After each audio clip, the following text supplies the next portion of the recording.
पाकिस्तान के लिए जासूसी के आरोपों में गिरफ्तार हिसार की महिला यूट्यूबर ज्योति मल्होत्रा को एक बार फिर से हिसार कोर्ट ने 14 दिनों की न्यायिक हिरासत में भेज दिया है। इसके अलावा ज्योति मल्होत्रा के पिता हरीश कुमार की तरफ से देश की महामहिम राष्ट्रपति, प्रधानमंत्री, मुख्यमंत्री और राज्यपाल के नाम एक पत्र भी भेजा गया। इस खबर से जुड़ी ज्यादा जानकारी के लिए ज्योति मल्होत्रा के एडवोकेट कुमार मुकेश से खास बातचीत की है total news associate editor doctor Mahesh Kumar ने। पाकिस्तान के लिए जासूसी के आरोपों में गिरफ्तार हिसार की महिला यूट्यूबर ज्योति मल्होत्रा को 5वीं बार हिसार कोर्ट में पेश किया गया, जहां न्यायिक हिरासत में एक बार फिर से भेज दिया गया है ज्योति मल्होत्रा को। और इसी पर ज्यादा जानकारी के लिए ज्योति मल्होत्रा के एडवोकेट कुमार मुकेश इस वक्त हमारे साथ बने हुए हैं। कुमार, मुझे ये बताइए कि 5वीं बार आज पेशी की गई थी ज्योति मल्होत्रा की और एक बार फिर से 14 दिनों की न्यायिक हिरासत मिली है। बार बार न्यायिक हिरासत मिल रही है, लेकिन पुलिस की तरफ से अब तक आरोप पत्र तय नहीं किया गया।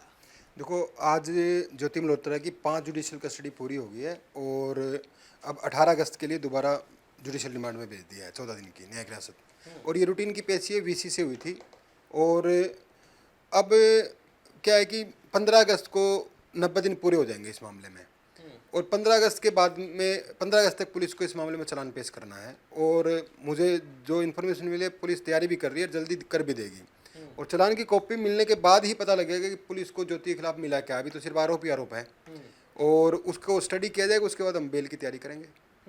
ये बताइए कि अब बेल के कितना करीब आप पहुंच चुके हैं? क्या पुलिस की तरफ से आरोप पत्र तय होने के बाद आगे की जो कार्रवाई है वो थोड़ी मुश्किल होगी? अगर पुलिस तय समय में आरोप पत्र दाखिल नहीं कर पाती है तो फिर क्या कुछ रहने वाला? देखो, पिछली बार जब हमने बेल एप्लीकेशन दायर की थी उसमें पुलिस ने कुछ भी ऐसा कुछ नहीं कहा था कि ये मिला है वो मिला है। सिर्फ एक प्ली थी कि मामला राष्ट्रीय अखंडता से जुड़ा और अभी मामले की जांच जारी है। तो आरोप पत्र दाखिल करने के बाद में पहली बात तो ये आ जाएगा कि जांच खत्म हो चुकी है, ये पुलिस की ये प्ली खत्म हो जाएगी, तो बेल में थोड़ी सी आसानी होती है एक बार। दूसरा, राष्ट्रीय अखंडता से जुड़ा हुआ है या नहीं है मामला, वो पुलिस का चालान में पता क्लियर हो जाएगा। हम बता देंगे, तो हम स्टडी करके ये तो बताएंगे कोर्ट में कुछ भी नहीं है जी मामला, जो है या जो नहीं होगा वो हम चेक करेंगे ना।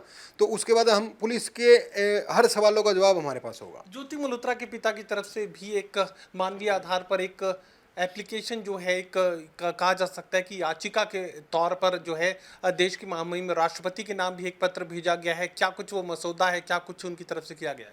देखिए, ज्योति मल्होत्रा के पिता ने माननीय राष्ट्रपति, प्रधानमंत्री, गृह मंत्री, मुख्यमंत्री और गवर्नर को अपनी रिप्रेजेंटेशन भेजी है, जिसमें उसने सरकार से उम्मीद लगाई है कि इस मामले में उसको कुछ न्याय मिलेगा। उन्होंने लिखा है कि सरकार ने बेटी बचाओ बेटी पढ़ाओ का नारा दिया है और उसकी एक ही बेटी है और आज पुलिस की झूठी एफआईआर के कारण उसकी ज़िंदगी बर्बाद होने वाली है। उसको एक यकीन है कि उसकी बेटी निर्दोष है, वो साबित भी कर देगी और कोर्ट में हो जाएगा, लेकिन एक लंबा प्रोसेस चलेगा और उसकी एक ही बेटी और उसकी ज़िंदगी अब आगे नहीं बढ़ सकेगी अगर ये इसी आरोप में लगी रहे, इसी को साबित करने में लगी रहेगी। तो उन्होंने उम्मीद जताई है कि इस मामले की निष्पक्ष जांच करा के इस एफआईआर को ही गलत दर्ज किया गया, इस एफआईआर को रद्द किया जाए। चलिए, एफआईआर को रद्द करवाने की मांग ज्योति मल्होत्रा के पिता की तरफ से देश की महामहिम राष्ट्रपति, प्रधानमंत्री, मुख्यमंत्री और इसके अलावा हरियाणा के महामहिम राज्यपाल के सामने रखी गई है। दो टूक की बात कही जा रही है कि उसकी जिंदगी अब मुश्किलों में घिर चुकी है। एक झूठी एफआईआर उसके खिलाफ दर्ज की गई। हालांकि इस मामले में कानूनी कार्रवाई आगे बढ़ रही है। एक बार फिर से 14 दिनों की न्यायिक हिरासत में ज्योति मल्होत्रा को भेज दिया गया है और इसके बाद आगे की जो कार्रवाई है उनके एडवोकेट की तरफ से बात कही जा रही है कि इससे आगे पुलिस को वक्त नहीं मिल पाएगा और पुलिस को आरोप तय कर कोर्ट के सामने वो आरोप रखने ही होंगे। सहयोगी कमल के साथ doctor Mahesh Kumar, total news Hisar.